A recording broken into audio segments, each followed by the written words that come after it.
Aujourd'hui, on va parler de Jean-Claude Camus qui est passé sur le plateau de chez Jordan et il explique qu'il a une petite retraite. Une petite retraite, ok?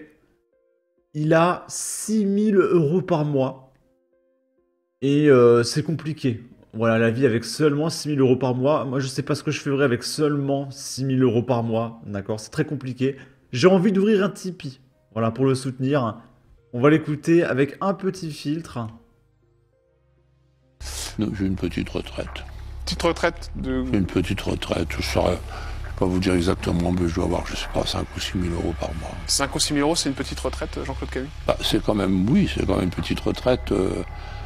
Évidemment, quand on dit c'est une petite retraite vis-à-vis de quelqu'un qui a 700 € par mois, Oui. c'est sûr que c'est une énorme retraite. Mais c'est par rapport à votre train de vie, c'est ça? C'est par rapport au train de vie, oui. Parce que vous, votre train de vie, dans les belles années, c'était combien par mois, Jean-Claude? Quand on est le producteur, encore une fois, que vous êtes? Ah ben, que ce soit ma vie ou que ce soit le spectacle, et heureusement que ça m'a bien réussi, c'était toujours on fait, on compte après. Ah oui, mais ça... Alors, les mecs qui font et qui comptent après, qui regardent pas leur salaire, c'est des mecs qui touchent 10K par mois, hein. C'est pas possible autrement. ça Ça a coûte cher. toujours été comme Mais ça. si je vous dis un train de vie à 20 000 € par mois, on n'est pas loin? Ah non, En- je suis mal voir ça. Dans les 10 000... En dessous? Plutôt dans les 10 000. Ouais. Non, j'ai une petite retraite. Voilà, 10 000 € par mois. Donc voilà, on regarde pas l'argent. Moi, je suis pas comme ça. Bah, c'est sûr, tu touches 10 000 € par mois, mec. Donc voilà, si vous voulez lui faire un petit don Tipeee ou une cagnotte Litchi, n'hésitez pas. Voilà. Là, ça c'est absolument fantastique. C'est un nouveau péage qui débarque en France dans de plus en plus de départements. Ça s'appelle le péage en flux libre. Et donc, on va écouter le reportage, on va découvrir ça. Sur cette autoroute, fini les arrêts au péage. Il suffit de passer juste en dessous de ce portique. La première fois que je suis passé, c'est quoi ce truc-là? Et puis j'ai été voir sur le site. Je suis passé au péage à flux libre sans me rendre compte que j'étais passé à un péage. Et Donc je pense que le truc scanne ta plaque d'immatriculation, je suppose. j'ai reçu des relances avec des mises en demeure de payer alors que je me rappelais pas avoir passé le péage. Des automobiles Alors, ce que ce monsieur explique, c'est qu'en gros, il reçoit des amendes parce qu'il n'a pas payé.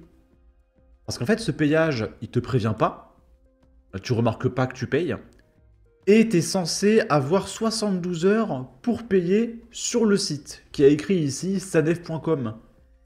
Sauf que si tu fais pas attention parce que tu le remarques pas, bah tu payes pas, et du coup après t'as des amendes parce que t'as pas payé, en plus du péage. Donc c'est uniquement pour ça. Voilà, pour que les gens oublient de payer ou qu'ils fassent pas attention, pour qu'ils prennent plus d'amendes. C'est uniquement pour ça, ce péage. C'est dégueulasse. automobilistes ne remarquent pas ces péages d'un nouveau genre qui commencent à voir le jour dans certains départements. On est passé sans payer en fait, parce que du coup on voit les panneaux, on passe, après on se dit ah oui peut-être qu'il faudra regarder sur internet, et puis j'ai complètement oublié. J'ai reçu une amende de 110 € pour 3 passages. Je me suis sentie volée quoi. Car il y a un délai à respecter pour régler. Il est de 72 heures après avoir passé le péage. Le paiement s'effectue chez votre buraliste ou en ligne, via le site de la société d'autoroute concernée. Si au bout de 70 heures, on n'a pas payé, nous, on va constater l'infraction au code de la route. Si c'est la première fois qu'il y a un retard de paiement, on laisse en cours 10 jours supplémentaires. Si ce n'est pas la première fois, on applique tout de suite la première majoration, qui est de 10 € en plus du péage, qui au bout de 15 jours devient 90 € en plus du péage. L'amende Voilà, c'est pour le bien des Français, c'est pour les protéger, hein, pas pour les racketter. Plus du péage. L'amende peut monter jusqu'à 375 € si vous n'avez pas payé dans les 2 mois. Oh là là, je me retiens de pas dire de gros mots, hein. Quel pays communiste. C'est insupportable. J'en ai été victime de Sanef client, il faut vraiment que UFC Que Choisir et 60 millions se penchent sur cette arnaque. Ils majorent de plus de 1000% un oubli d'un jour. Le pire, c'est qu'à cause de leur système, on ne peut pas payer tout de suite. Donc forcément, on oublie. Donc ça veut dire que le temps que ça te scanne et que ce soit disponible sur le site, peut-être qu'il y a un délai de 1 ou 2 jours. Donc tu sais pas. Donc voilà, t'attends un petit peu, tu reviens la semaine prochaine. Ah, Ça fait 3 jours qu'on attend que vous payiez. Du coup, vous êtes en retard. Donc, hop, majoration, plus 100 euros, plus 15 euros par jour, etc.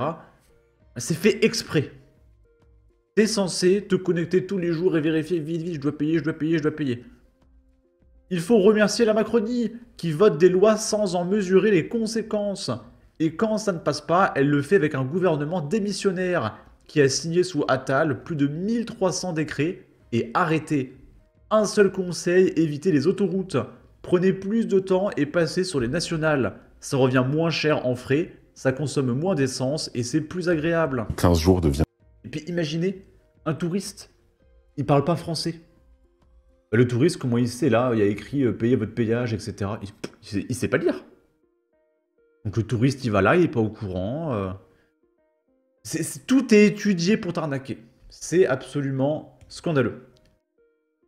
Là, à partir du 1er janvier 2025, chaque Français pourra consulter un psychologue gratuitement une fois par mois aux frais de la princesse. Donc ça, c'est à cause de la montée du wokisme, j'en suis sûr. Il y a de plus en plus de dépressifs, etc. Et il faut payer. Voilà, il faut payer. Donc 60 € la consultation multiplié par le nombre de mecs qui votent Jean-Luc Mélenchon, ça va faire très cher. Sachant que les transitions de genre, c'est 100 000 € par personne, etc. La quantité de pognon qui part en maladie psychiatrique est complètement dingue. Hein. Et il y a Regel Gorilla qui a réagi. Je n'arrive pas à comprendre pourquoi des gens sont énervés contre ça. Je suis très content que mes impôts payent pour la santé mentale d'inconnus et que ça devienne de plus en plus accessible, surtout chez les hommes qui refusent d'en voir. Donc en fait, les mecs de gauche ont que de se plaindre d'être pauvres, qu'il y a trop de taxes et qu'il faut que Bernard Arnault il paye plus. Et en même temps, ils sont très contents quand l'État offre de plus en plus de choses payées aux frais de la princesse. Tu sais, ils comprennent pas le concept de répartition. Ils comprennent pas que ça, c'est pas gratuit, qu'il faut payer. Et après, ils se plaignent. Oh, je comprends pas, je suis taxé. La vie, elle est dure en France. Par contre, je suis très content que le pied soit gratuit. Ça n'a aucun sens. Hein. Ensuite, on va parler de députés LFI.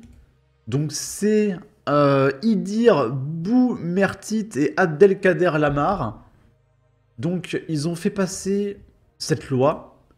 Donc là, ils ont retiré 6 milliards 200 millions d'euros à l'enseignement privé du premier et du second degré pour les réinvestir dans la gratuité de l'école publique. Et ces mêmes députés LFI soutiennent l'école privée musulmane. Donc c'est-à-dire que l'école privée française, il faut la démanteler complètement, parce que c'est pas bien, le capitalisme, tout ça. Par contre, l'école privée musulmane, ça c'est très bien. Très cool, il faut soutenir, c'est très important. Voilà, on a fait le tour. Sur ce, n'hésitez pas à donner votre avis, votre opinion, à partager, liker, commenter. Ça aidera au référencement de la vidéo sur YouTube. Abonnez-vous, suivez-moi sur Twitter. Prenez soin de vous. Salut!